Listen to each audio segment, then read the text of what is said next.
Natigil ang 5 sa ginagawa at bahagyang nahiya sa mga pinaggagawa nila. Malakas na itinulak ni Jazz si Rance.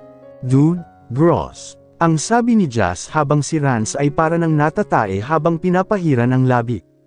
"Hindi ko alam na liko pala kayo." Si Ivy na halatang inaasar ang dalawa. Sinaman ng tingin ni Jazz at Rance ang dalawa na inirapan lang sila. Nakapamiwang ngayon si Caroline, Daff, at Mathilda sa tatlo. "Love, hindi ako kasali," sabi ni Mateo at lumapit kay Mathilda.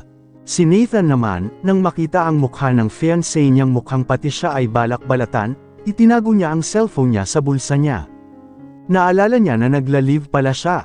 "Gusto mo bang utusan pa kitang pumunta na sa kwarto ngayon din?" Umiling si Nathan, takot kay Daff. "Coming hon," sabi nito. Si Jeremy, napalunok. "Sumunod ka," malamig na utos ni Caroline sa asawa niyang very good boy. "Kami na bahala dito," sabi ni Ivy at hinila si Kelsey para ipapagpatuloy ang hindi pa natatapos na trabaho ng boys.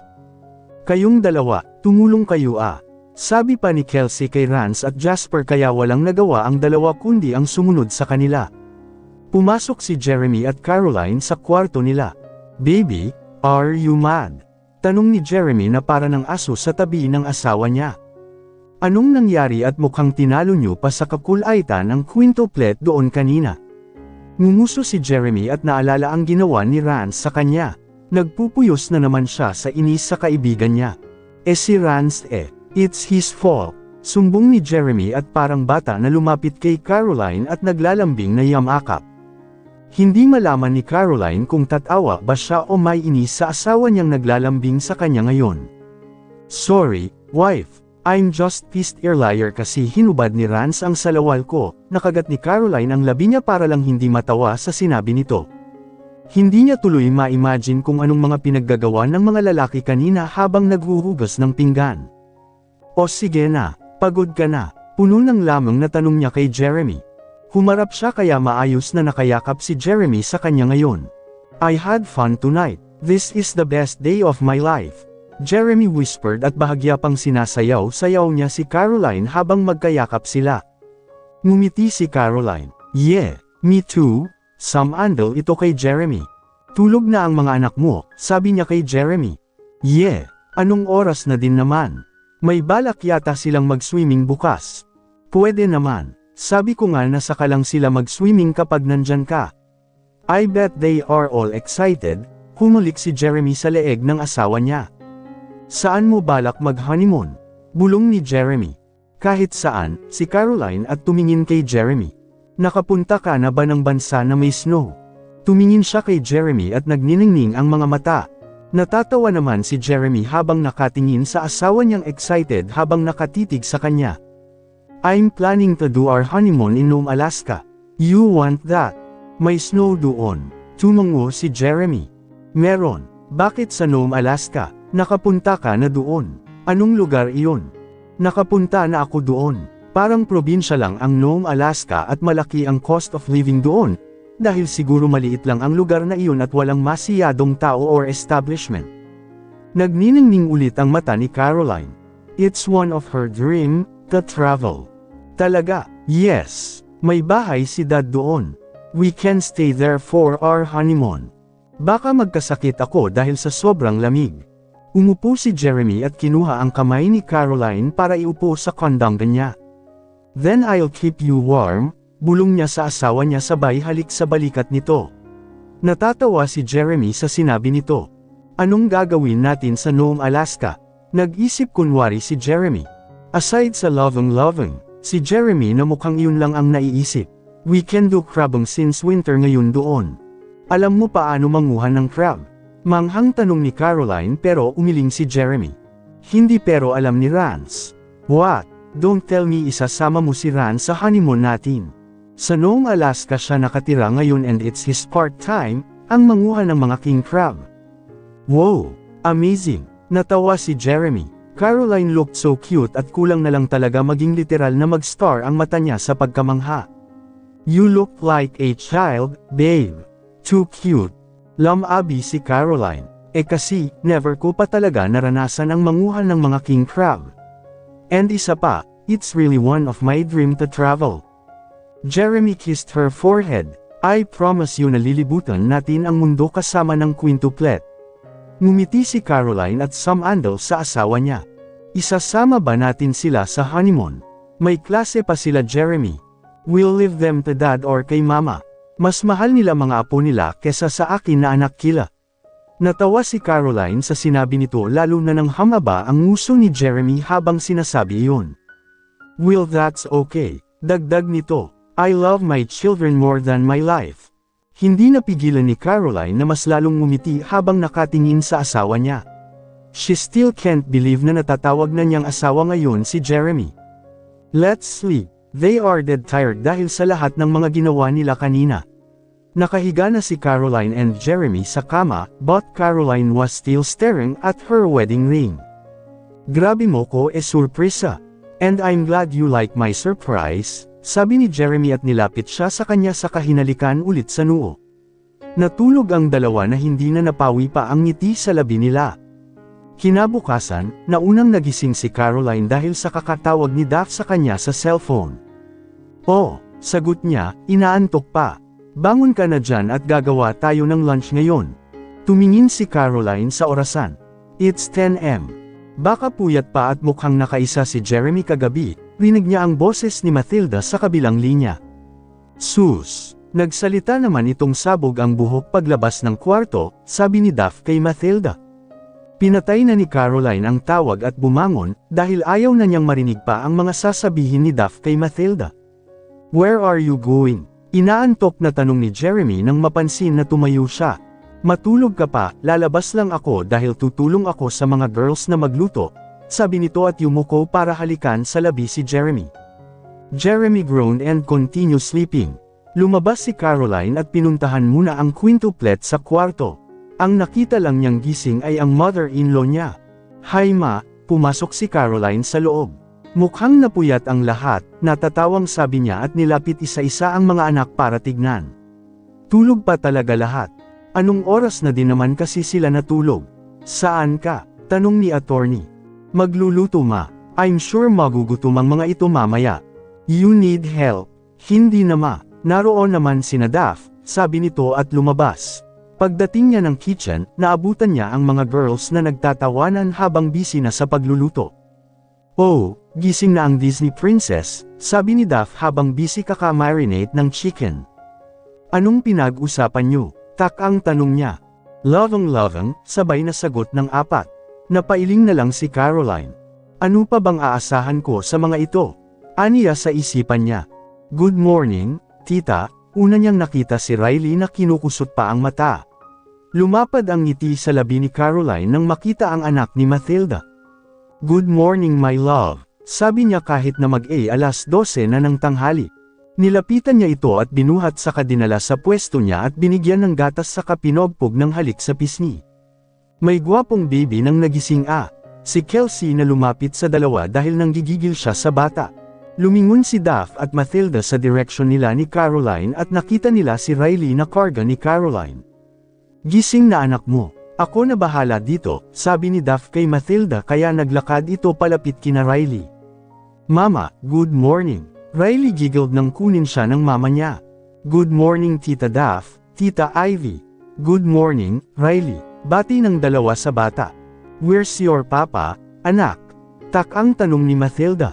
He's still sleeping mama. Tumingin si Kelsey sa kanya. Pinuyat mo yata ng husto kagabi. Natatawa si Mathilda habang iniilingan si Kelsey at inupo si Riley sa upuan katabi ni Caroline. Magluluto lang si mama anak You like something to eat? Tita Caroline, may cookies po kayo. Natawa ang lahat sa cute na boses ni Riley. Ivy, may cookies sa fridge. Bigyan mo nga iyang cute na baby na iyan, si Duff na natatawang nakatingin kay Riley. Si Ivy naman ay nagmamadali pagpunta sa fridge para kumuha cookie at binigay sa Little Big Boss sa kitchen ngayon. Heto na po baby namin. Thank you po Tita Ivy. You're so pretty. Ngumuso si Ivy at pinanggigilan ang pisngi niya. Sabay silang bumalik ni Mathilda sa tabi ni Duff. Iyang anak mo bolero. Natawa si Mathilda, nagmana sa ama, sabi pa nito. Nang makapagluto na ang girls, lumabas naman ang lahat sa mga kwarto nito at si Rance na naman ang namuno sa kalokohan. Ang quintuplet ay hindi magkanda-ugaga kung sinong babatiin nila dahil sobrang dami nila sa kusina. Tumabi si Jeremy kay Caroline na natatawa sa kalokohan ni Rance at Ivana. "I'm still sleepy, wife," bulong ni Jeremy. "You can sleep after we eat," Jeremy chuckled. The quintuplet barged in our room dahil excited na silang maligo. "I told you na gusto nilang mag-swimming," si Caroline na natatawa. "Mama, let's eat." Si BJ na gutom na. Nasa gitna siya ni Rance at Ivana. "Tell your Tito Rance na pagsandukan ka na ng pagkain at tama na siya kamo sa kakadaldo," sabi ni Caroline kaya bumaling si BJ kay Rance na nakatingin na sa kanya. Tito Foods. Natawa ang lahat kay BJ at si Rance naman ay napapakamot sa batok niya at pinagsandukan na siya ng mga pagkain na gusto nitong kainin. Si CJ ay napapagitnaan ni Nathan at Daph. Si EJ ay nasa gitna ni Kelsey at Jasper. Si DJ at nasa tabi ng lola niya, habang si AJ ay nasa gitna ni Caroline at Jeremy. Nakangiti na lang si Caroline habang nakatingin sa buong mesa na maingay at puno ng tawanan. "Jeremy, just saved your pic." Si Rance na itinuro pa si Jasper na may nakakalokong ngiti sa labi. Natawa si Nathan at Mateo dahil alam na nila ano yun. "Delete that," sabi ni Jeremy. "No way. Benta ko ito. Wala akong pera." "Caroline, gusto mo bilhin?" sabi ni Jas kay Caroline. "Ang ano, picture ng asawa mo nakita ang puwet." Nagtawanan ng lahat ng simulang ikwento ni Rance ang nangyari kagabi habang si Jeremy ay namumula na sa hiya at gustong pag-antugan si Rance at Jas. Isang magulong pagsalo-salo ang nangyari sa hapagkainan. Noong matapos sila, napagpasyahan ng lahat na maligo sila sa dagat lalo't kalmado ang panahon. Nakasuot na ang lahat ng bata ng life vest habang ang mga matatandang lalaki naman ay excited rin na maligo. Except sa dalawang parang aso at pusa na nag-aaway. "Bakit ba pakialamero mo?" si Kelsey na naiinis. "Bakit ka naka-bikini?" si Jas nagalit. "Pake mo, mag-swimming ako kaya natural." Inirapan siya ni Kelsey at lumusab sa dagat. "That brat," naiinis na sabi ni Jas at sinundan si Kelsey. Napailing si Caroline sa dalawa matapos secure ang life vest ni AJ. Ang mga boys niya ay nagsitalunan na sa dagat. "Bye mama," sabi ni AJ at tumalon na rin. Hindi naman siya natakot dahil naroon na si Jeremy sa dagat. Nang dumungaw si Caroline, nakita na niya ang mga anak niya at si Jeremy na naglalaro kasama ng ibang mga kaibigan nila. Umupo siya sa couch habang may cocktail sa harapan. "Anong ginagawa mo?" tanong ni Mathilda kay Caroline nang makita na mag-isa itong nakaupo habang may ginagawa sa notebook. "Nagdo-drawing ako," sagot nito. "Mama, ayaw mo talaga mag-swimming?" Sigaw ni AJ na nasa dagat kasama ng papa niya at mga tito na animoy bumalik sa pagkabata at sobrang saya na nagtatampisaw. "Sa dagat, no baby," sagot ni Caroline dahil paano naman siya maliligo kung ayaw siya ni Jeremy pagsuotin ng swimsuit o kahit maigsing damit. "Ang init pero nakapijama ka si Mathilda na pinuna ang kasuotan ni Caroline. Bumaba ang paningin ni Caroline sa suot niya at tinaasan siya ng kilay. Nakapagsalita ang balot na balot din Ngumuso si Mathilda at umupo sa tabi niya.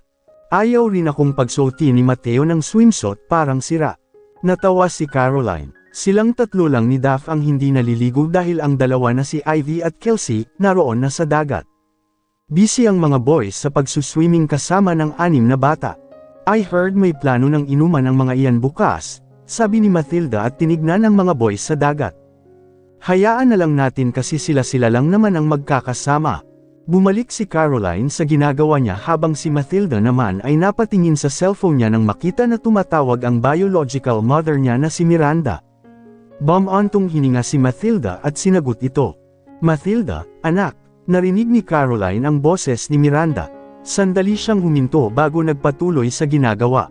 "Gusto ko lang kamustahin ka. Kamusta ka na dyan?" tanong nito. "Ayos naman po ako," sagot ni Mathilda. "Ganoon ba, si Riley?" Tumingin si Caroline kay Mathilda at nakita niya ang mukha nito na alam niyang sinusubukan lang magsungit. Alam niyang konti na lang bibigay na ito at mapapatawad na niya ang mama niya. Nabasa niya ang comments noong mga tao sa picture nilang dalawa ni Mathilda na magkamukha daw sila. Noong una, akala niya ay pareho lang ng makeup kaya parang naging kamukha silang dalawa but ngayon at tinititigan niya ang mukha ni Mathilda na walang makeup, namangha siya at napagtanto na halos pareho nga sila, nahawig sila. Caroline is here, sabi ni Mathilda para matigil na si Miranda kakatanong sa kanya. Ayaw pa niya kay Miranda dahil naiilang siya, but slowly, nasasanay na siya sa pangangamusta ng tunay niyang ina sa kanya. Can I talk to her? Si Miranda na nanlalaki pa ang mata. Tumingin si Mathilda kay Caroline, unsure kung ibibigay ba niya ang phone dito o hindi. Ibinaba ni Caroline ang hawak niya at tumingin kay Miss Miranda. Kasiyahan ang makikita sa ginang nang makita ang anak. Pinipigilan niya ang luha niya sa pagtulo dahil ayaw niyang makita iyon ni Caroline. Kamusta ka na iha? Mabuti naman, masaya. I see. Kailan kayo babalik ng Cagayan de Oro? Pwede ba kitang makausap pag uwi mo dito? Tumingin si Caroline kay Mathilda. Si Miranda ay kinakabahan sa sagot ng anak. Tumango si Caroline. Pwede naman, sabi nito. Napasinghap si Miranda at naluha. Salamat, tumingin ulit si Caroline kay Mathilda at parang call iyon na ilayo ang cellphone niya kay Caroline. You can call later. May gagawin pa ako, sabi ni Mathilda sa ina niya.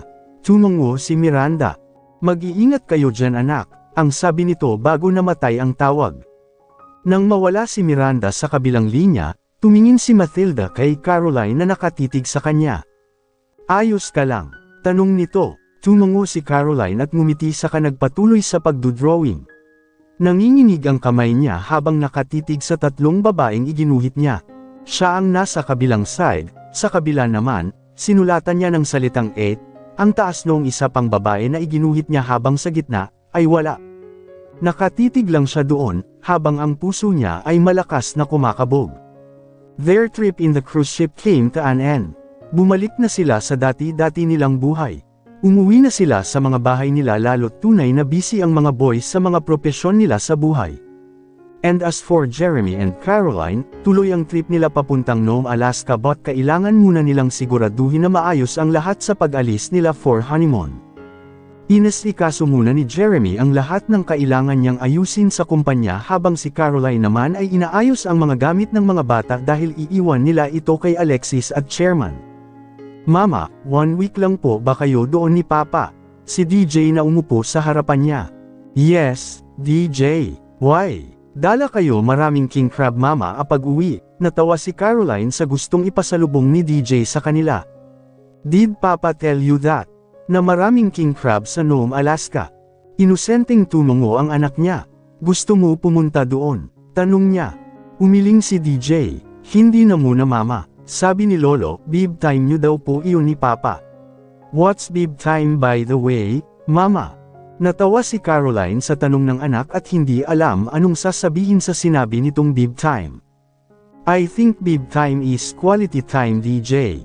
Syempre, Mama and Papa got Wednesday recently so kailangan nila ng honeymoon. What's honeymoon? Honeymoon ay para lang sa mga mag-asawa anak. It's quality time too. Tumango si DJ. Enjoy kayo ni Papa sa honeymoon niyo Mama. Ngumiti si Caroline at sinirado ang malita ng mga bata. Si Mommy Alexis niyo ang maghahatid at magsusundo sa inyo sa school kaya dapat hindi kayo pasaway sa kanya Tumango si DJ at yamakap sa mama niya. I love you, Mama. Ang sabi ni DJ.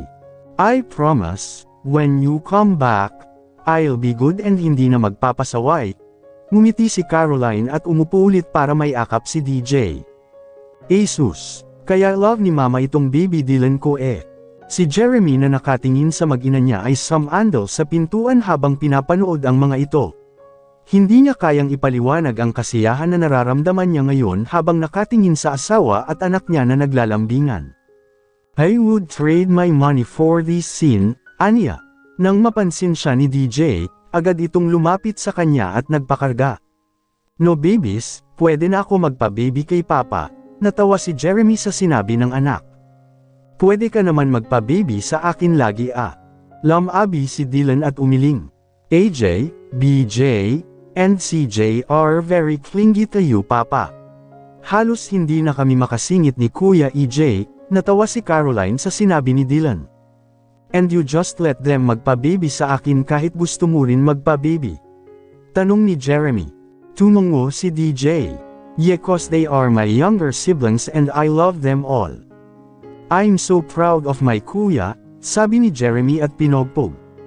Nang halik ang anak na pinaka-mama's boy sa lahat. Halika na anak. Kukunin pa ni Papa ang baggage niyo, binigay ni Jeremy si DJ kay Caroline at kinuha ang mga malita ng mga anak niya. Nasa sala na ang apat at ready to go na. Bago tayo umalis, natatandaan niyo ba ang bilin ni Mama sa inyo? Tumungo ang quintuplet. BJ, natatandaan mo ba ang bilin ko? Ngumuso si BJ at tumungo. Bakit ako ang sinasabihan mo niyan Mama? Kunot noong tanong nito. Dahil ikaw ang pasaway, Brycey, si EJ ang sumagot. Tumingin si BJ sa kanya at ngumuso. Let's go, sabi ni Jeremy matapos niyang ipasok ang mga malita ng anak sa sasakyan nito. Papa, wait, I forgot my doll, sabi ni AJ at tumakbo pabalik sa kwarto niya kaya walang nagawa si Jeremy kundi sundan ang unikaihan niya. Mama, hindi ba pupunta ka ng salay? Tanong ni CJ. Tumungo si Caroline. Sasama ako Mama. Nagkatinginan si EJ, BJ, at DJ. E paano kami? Sabi noong tatlo. I'm done with my projects pero kayo hindi pa at may klase na sa Monday. Namilog ang mata ng tatlo. What? Tapos ka na sa project mo? Si DJ nagtanong. Yes kuya kaya wala rin akong gagawin sa bahay ni Lolo kundi magbasa kaya sasama na lang ako kay Mama. That's unfair. Ang sabi pa ng tatlo. Natawa si Caroline. Alright, sasama si Charles sa akin at kayong tatlo gagawa ng projects nyo. Nagreklamo agad ang tatlo na tinuwanan lang ni Caroline. It's a simple discipline from her para maging responsable ang mga anak. Hinatid na ni Jeremy at Caroline ang mga anak nila kina Chairman except for CJ nang inisihan ng mga kapatid na nakasimangot sa kanya.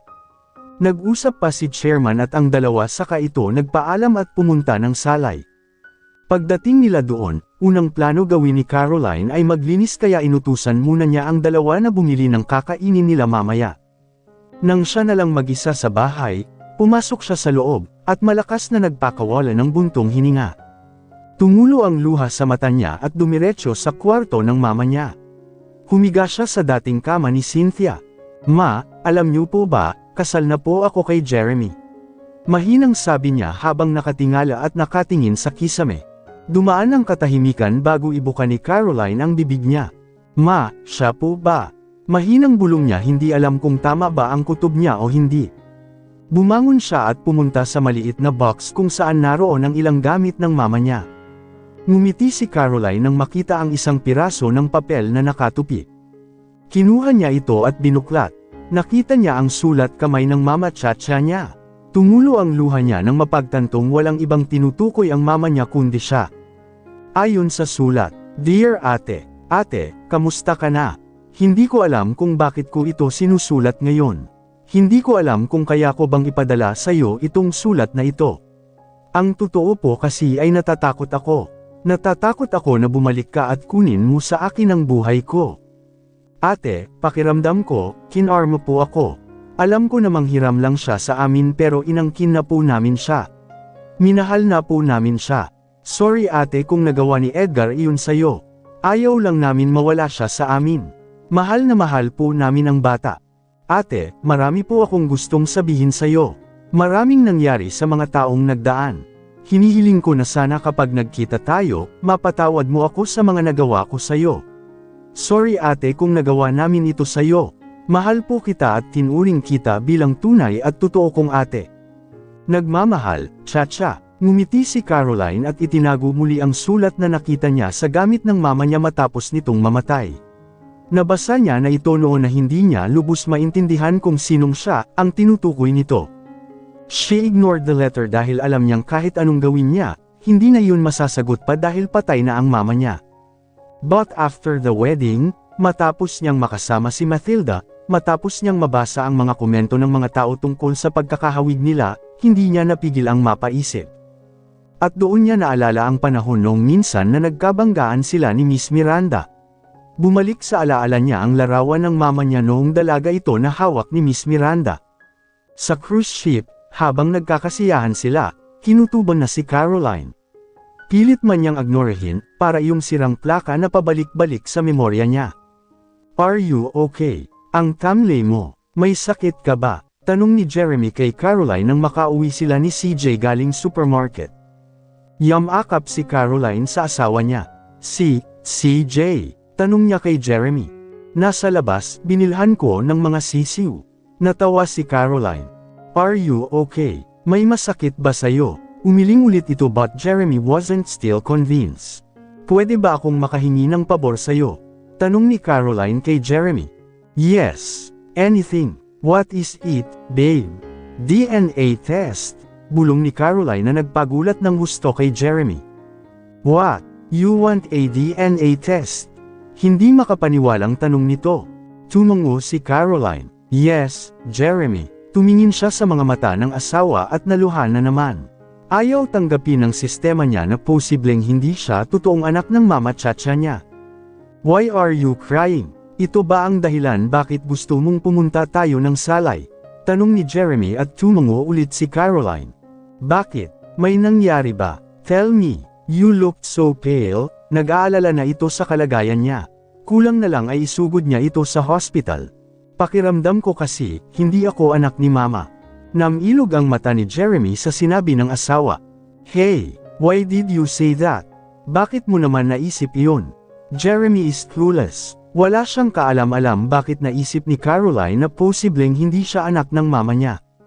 Kinuha ni Caroline ang letter ng mama niya na nasa box. Binigay niya iyon kay Jeremy kaya binasa ni Jeremy iyon. Klaro sa mukha ni Jeremy ang gulat at pagkabigla. Are you sure na ikaw ang ibig sahibihin nito? Baka may ibang bata pa na inalagaan ang mama mo.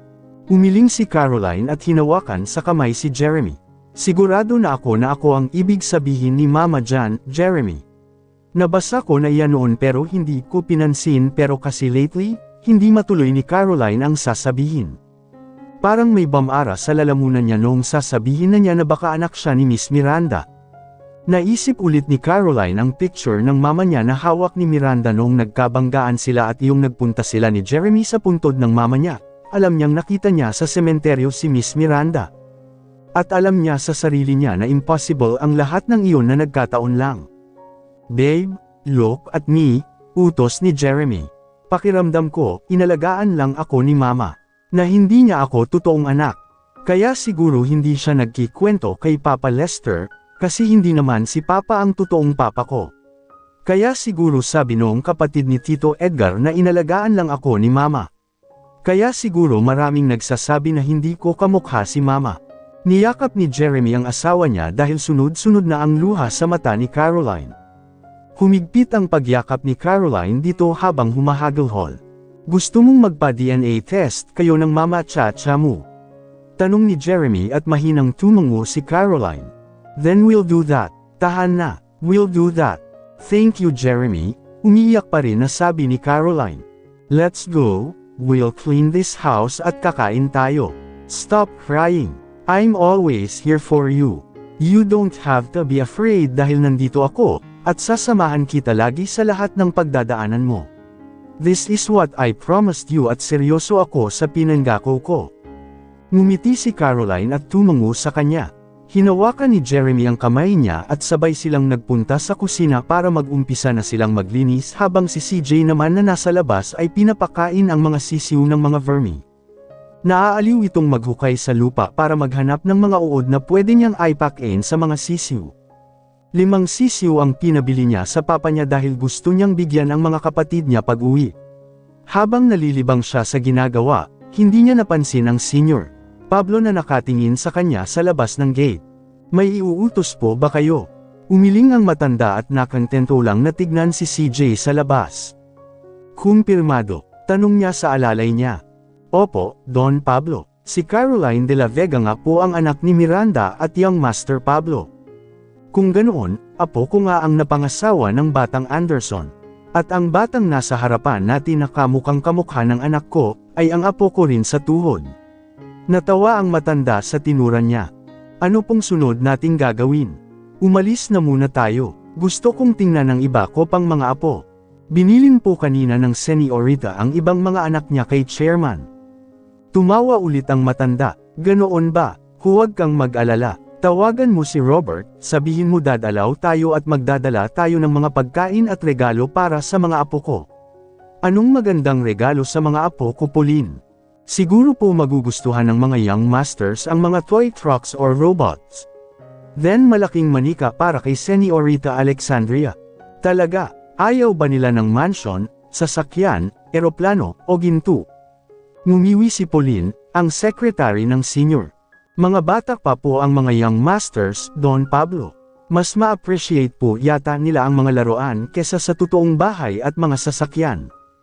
Kung sa bagay, fair na, nang makaalis ang matanda, siya namang paglabas ni Jeremy at Caroline sa bahay para puntahan si CJ kaya hindi na nila naabutan ang matanda. CJ, ang dungeons mo na anak. Anong ginagawa mo? Naghuhukay po ako ng mga uod mama, ang sabi naman nito sa mama niya. Ngumiwi si Caroline habang si Jeremy naman ay natatawa. Let's go son, wash your hands dahil kakain na tayo. Tumayo si CJ at tumakbo palapit sa papa at mama niya. Mama, papa, I think those little baby chickens are sad. Bakit mo naman nasabi iyan CJ? Dahil wala ang mother chicken nila. And I think mama, sad din ang mother chicken kasi wala sa tabi niya ang babies niya. Inosenteng sabi ni CJ. Tumingin si Jeremy sa asawa niya na nabigla sa sinabi ni CJ. Inakbayan niya ito at hinalikan sa ulo. Wait lang po mama, maghuhugas lang po ako ng kamay, sabi ni CJ at pumunta sa gripo na nasa labas para maghugas ng kamay niya na maraming lupa. Jeremy was thinking about his wife. Alam niyang may hindi pa ito sinasabi. Pero hindi niya muna pipilitin ito na sabihin sa kanya ang bagay na gumugulo sa isipan niya. But he wanted to make sure na magiging ligtas at maayos sa tabi niya ang asawa niya at hindi niya ito pababayaan. Bumaling si Caroline sa kanya. Jeremy, what if hindi nga ako totoong anak ni mama? Hinawakan ni Jeremy ang kamay ni Caroline at tinitigan ito sa mga mata. Does it matter, babe? Nagkulang ba si Mama Chacha sa'yo bilang mama mo? Mahinahon na sabi ni Jeremy. Umiling si Caroline. Then you have the answer my love. Hinawakan ni Jeremy ang mukha ni Caroline. Anak ka man niya o hindi, always remember na pinalaki at pinuno ka ni Mama Chacha ng pagmamahal. Kung hindi man niya sinabi sa iyo ang katotohanan, iyon ay dahil ayaw kanyang masaktan. Tumulo ulit ang luha sa mata ni Caroline at tumungo but this time, may ngiti na sa labi. Tama ka, bakit ba ako kinakabahan? Kahit na anong mangyari mama ko pa rin si mama ko at hindi na magbabago iyon. Jeremy smiled at her and kissed her on the lips. May I know who triggered you, for you to think na hindi ka anak ni Mama Chacha mo? Nagbaba ng tingin si Caroline. Kagat labi niyang sinabi ang pangalang, Miranda, na nagpalaki ng husto ng mata ni Jeremy.